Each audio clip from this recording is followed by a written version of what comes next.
ہے کہ اللہ پہ اعتماد اور توکل نہیں کیا، اللہ کے بتائے ہوئے طریقے کے مطابق زندگی نہیں گزاری، تو اس کا پہلا عذاب، دیکھو جو چیز جس چیز کے حصول کا ہم ذریعہ بناتے ہیں نا، اگر وہ نافرمانی والے طریقے سے ہو تو اللہ وہی عذاب مسلط کر دیتے ہیں جس سے بچنا چاہ رہے تھے آپ۔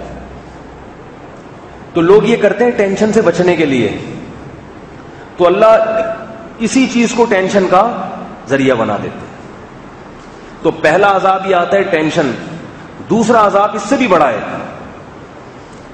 گھروں میں جب پریشانیاں آتی ہیں اللہ کی نافرمانی سے، تو یہ دوسرا عذاب خوب اچھی طرح سمجھیں، یہ بہت لوگوں کی سمجھ میں نہیں آ رہا، چیخ رہا ہوں میں 10 سال سے۔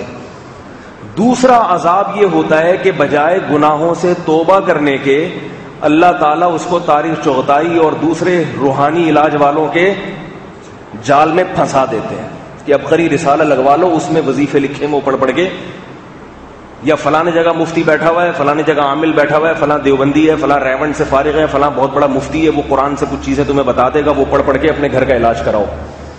یہ دوسرا عذاب ہوتا ہے جو اللہ اس کے اوپر مسلط کرتے ہیں۔ حالانکہ اس کا حل یہ تھا کہ اللہ کے سامنے گڑ گڑا کے توبہ کرتا کہ اللہ بہت ساری چیزوں میں تو نے مجھے حکم دیا تھا کہ میں تجھ پر اعتماد کروں، مگر میں نے تیری ذات پر اعتماد نہیں کیا، جس کی وجہ سے مجھ پر یہ مصیبتیں، اب میں توبہ کر کے اپنی زندگی کو شریعت کے مطابق گزاروں گا۔ لیکن روحانی علاج والے اس کی سوچ اور فکر کو تبدیل کر دیتے ہیں۔ نہیں آ رہی میرا خیال ہے، بات میرا خیال ہے نہیں آ رہی ہے۔ تو روحانی علاج والے کیا کرتے ہیں؟ کہہ رہے ہیں رسالہ لگوا لو، پریشانیاں ختم ہو جائیں گی تمہاری، صبح یہ پڑھا کرو، شام یہ پڑھا کرو۔ کوئی پوچھنے والا نہیں ہے کہ تجھے پتہ کہاں سے چلا کہ یہ پڑھنے سے یہ ہوگا۔ کوئی ڈاکٹر کوئی دوا دے نا، دوا اسے قانونی گرفت کی جا سکتی ہے کہ تم نے جو یہ مریض کو دوا دی ہے اس بیماری کی، تمہارے پاس کیا دلیل ہے کہ اس گولی میں اس بیماری کی شفا ہے؟ لیکن یہ روحانی والے بنیان اور پجامے سونگ کے جو بکواس کرتے رہے، ان سے پوچھنے والا کوئی نہیں ہے۔ بلکہ کمال کی بات یہ کہ علماء ان کی تائید میں لگ جاتے ہیں، علماء ان کی تائید کرنا شروع کر دیتے ہیں۔ میں جب بتاتا ہوں نا یہ فراڈی ہیں، تو مجھ پہ علماء کا اعتراض ہوتا ہے آپ کو کیسے پتا چلے یہ فراڈی ہیں؟ اب میں کیا عدالت میں جا کے ثابت کروں کیسے پتا چلے؟ سوال یہ کہ آپ کو یہ کیسے پتا چلا کہ یہ فراڈی نہیں ہے؟ ابے بھائی، جس ڈاکٹر نے آپ کو گولی دی ہے تو گولی کے بارے میں اس سے پوچھا جائے گا کہ آپ کے پاس کیا ثبوت ہے کہ یہ میڈیکل سائنس میں اس بیماری کی یہ دوا ہے؟ ثبوت پیش کرنا ڈاکٹر کی ذمہ داری ہے۔ اب کوئی بھی بیٹھ کے چورن بانٹنا شروع کر دے لوگوں میں، تو ہم اس سے پوچھیں گے نا کہ کہاں سے تجھے پتا چلا یہ؟ اب وہ کہ ثابت کرو کہ میں فراڈی ہوں، تو ثابت کیسے کریں اس کا فراڈی ہونا؟ نہیں یاری میرا خیال، جو اپنا حق پر ہونا ثابت نہ کر سکے ایسی چیزوں میں، وہ خود فراڈی ہوگا۔ اس کے ذمہ ہے کہ روحانی علاج والوں کے ذمہ ہے کہ وہ یہ بتائیں کہ یہ وظیفہ پڑھنے سے یہ ہوتا ہے، اس کی دلیل پیش کریں۔ دلیل نہیں، اس کا مطلب جھوٹ بول رہا ہے، بکواس کر رہا ہے، لوگوں کو الو بنا رہا ہے۔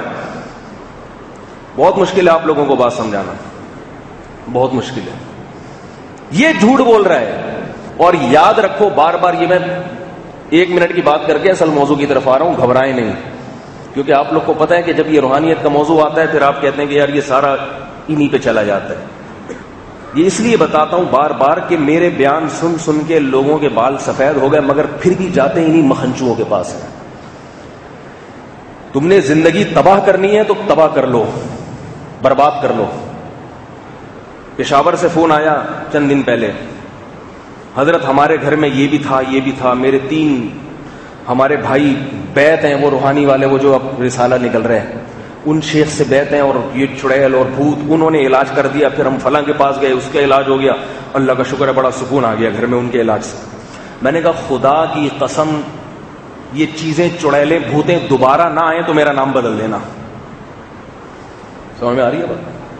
آج تک ان لوگوں کے پاس جانے سے کسی کا علاج نہیں ہوا۔ میں نے کہا یہ بھوت چڑیل جو آ رہے ہیں نا تمہارے گھر میں دوبارہ آئیں گے، یہ میری پیش گوئی سن لو۔ پھر فون آیا مجھ پہ آ رہے ہیں، یوں ہو رہا ہے، یوں ہو رہا ہے، فلانا ہو رہا ہے، میں ہاتھ مڑ رہے ہیں تو پاؤں مڑ رہے ہیں تو ٹانگیں مڑ رہی ہیں، حضرت میں اس کے پاس جاتا ہوں تو ٹھیک ہو جاتا ہوں۔ تو آپ تو کہتے ہیں یہ فراڈی ہیں تو میں ٹھیک کیوں ہو رہا ہوں؟ میں نے کہا تو موڑی اسی دے رہا ہے، جانا چھوڑ دے تو نہ مڑے گا نہ تجھے ٹھیک ہونے کی ضرورت رہے گی۔ میں نے کہا اللہ کا شکر ہے ہم تو اللہ کے فضل سے اللہ نظر بد سے بچائے، نہ کبھی مڑے نہ کبھی ٹیڑے ہوئے، اللہ کا شکر ہے جیسے ہیں آپ کے سامنے، اللہ نظر بد سے بچائے، ہم تو نہیں جاتے کبھی۔ تو میں نے کہا جانا چھوڑ دے، تو وہ جانا اس نے چھوڑا میرے مشورے پر، تو فون آیا کہ اور مڑ رہا ہوں۔ میں نے کہا جب تک یہ عزم نہیں کرو گے کہ اے اللہ میں مجھے ہڈیاں ٹوٹ جائیں میری، مر جاؤں گا میں، مگر کسی دیوبندی روحانی والے سے، بریلوی روحانی والے سے، اہل حدیث سے، بنوری ٹاؤن سے، جامعۃ الرشید سے، دارالعلوم قرآن کی کسی روحانی جو ان اداروں بڑے بڑے اداروں سے بھی ہوگا، میں علاج کے لیے نہیں جاؤں گا، مجھے تو مار دے ایسے ہی، میں مر جاؤں گا شہادت کی موت۔ مجھے پتا تھا نہیں مرے گا، لیکن جب تک ذہنی طور پر اس کام کے لیے تیار نہ ہو جائے اس کا علاج نہیں ہو سکتا۔ ذہنی طور پر یہ دل میں ڈالنا پڑے گا کہ میں موت قبول ہے، آئے گھر میں جن چڑیل بھوت جتنے آنے آ جائیں برداشت کروں گا، ان لوگوں کے پاس علاج کے لیے، بلکہ ان کے پاس کسی کے پاس بھی نہیں جاؤں گا۔